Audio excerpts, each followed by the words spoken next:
2024 T20 உலகக்கோப்பை தொடரின் இறுதிப் போட்டியில் இந்திய அணி தென்னாப்பிரிக்காவை வீழ்த்தி 7 ரன்கள் வித்தியாசத்தில் வெற்றி பெற்றது.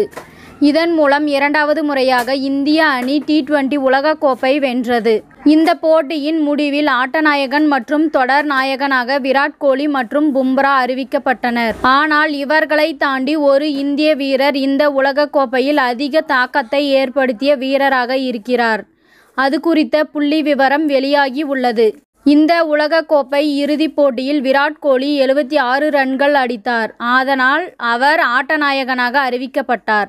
அதேபோல இந்த தொடரில் குறைந்த ரன்கள் விக்கெட்டுகள் கொடுத்து 15 விக்கெட்டுகளை வீழ்த்திய இந்திய அணியின் வேகப்பந்து வீச்சாளர் பும்ரா தொடர் நாயகனாக அறிவிக்கப்பட்டார்.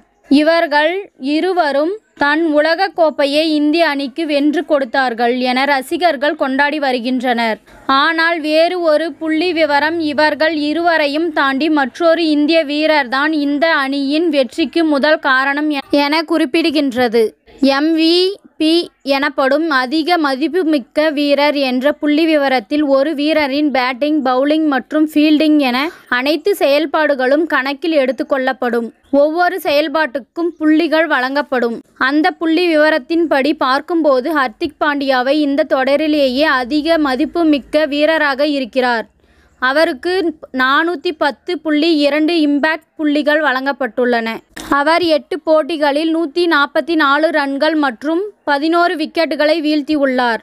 இதே பட்டியலில் அடுத்த இடத்தில் ஆப்கானிஸ்தான் அணியின் ரஹ்மனுல்லா குர்பாஸ் இருக்கிறார். அவர் 408.9 புள்ளிகளை பெற்றுள்ளார். 3வது இடத்தில் ஜஸ்பிரீத் பும்ரா, 4வது இடத்தில் ஆஸ்திரேலியாவின் மார்க்கஸ் ஸ்டோயின்ஸ், 5வது இடத்தில் இந்திய அணியின் கேப்டன் ரோஹித் சர்மா உள்ளார். இதன் அடிப்படையில் பார்க்கும்போது இந்த உலகக்கோப்பையின் நாயகன் ஹர்திக் பாண்டியாதான். அவர் ஆல்ரவுண்டராக பெரும் அளவில் இந்திய அணிக்கு கை கொடுத்திருக்கிறார். அவருக்கு இணையாக பும்ரா பந்து வீச்சில் சிறப்பாக செயல்பட்டு இருக்கிறார். அதேபோல் பேட்டிங்கில் ரோஹித் சர்மா 2 அரை சதங்கள் அடித்து சிறப்பாக செயல்பட்டு இருக்கிறார்.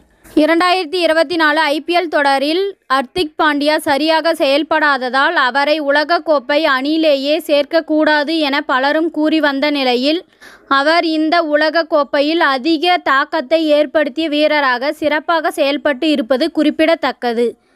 இத்துடன் இந்த செய்தி முடிவடைகின்றது. நன்றி, வணக்கம். மீண்டும் அடுத்த வீடியோவில் சந்திப்போம். மேலும் இதுபோன்ற சுவாரஸ்யமான தகவல்களை அறிய தமிழ் சிறை சேனலை சப்ஸ்கிரைப் பண்ணுங்க, ஷேர் பண்ணுங்க, லைக் பண்ணுங்க மற்றும் கமெண்ட் பண்ணுங்க.